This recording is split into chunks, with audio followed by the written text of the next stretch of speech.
Kuvendi kombëtar i protestës mbahet mes tensioneve. Është mbajtur për herë të parë kuvendi kombëtar i protestës dhe nuk kanë munguar tensionet, siç raportohet nga mediat shqiptare.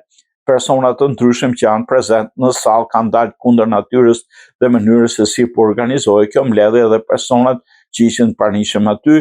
Mosha mesatare këtu është mbi 45 vjeç, këtu nuk shoh asgjë nga marshimi, nuk jemi lajmëruar, shprehet një protestuese në prapaskenë. Nga ana tjetër ka dhe nga ata që kërkojnë fjalën dhe nuk u jepet, kemi një rendite dhe nuk do të lejojnë ta prishnin mbledhjen, u shpreh një nga organizatorët. Ky kuvend është i hapur për gjithë qytetarët, do kemi takim të hapur, tha moderatorja e takimit. Ndërkohë, një prej organizatorëve i cili në moment po pengohet të fliste nuk kurseu përgjigjen e ashpër.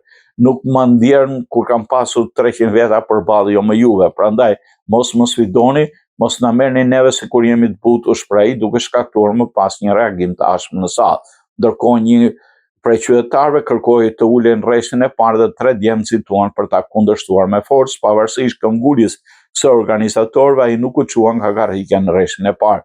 Duhet shikojmë përtej sheshit. Në sheshin e vram frikën, po çfarë do bëhet më pas? Nuk duhet përsërisim rastin e Serbisë, ku protestuan pafund dhe nuk ndryshuan asgjë, shprehet një prej organizatorëve pasi tensionet u qetësuan.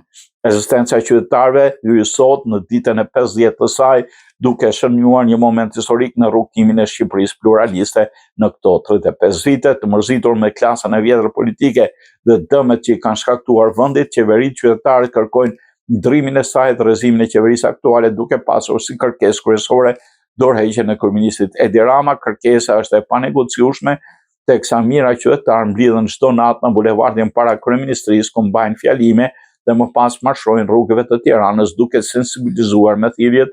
Nesër më shumë, Rama jep dorëheqjen qytetarët përfundojnë marshimin e tyre çdo natë me thirrje të tjera janë Shqipëria nuk është shitje, ju erdhi fundi, Rama në burg, Berisha në burg, Rama në burg, Belinda në burg, arrestoni Ramën, arrestoni Pallukun, Rama spek ju, revolucion, opozit e shitur, nuk dorëzohemi deri në fund e të tjera.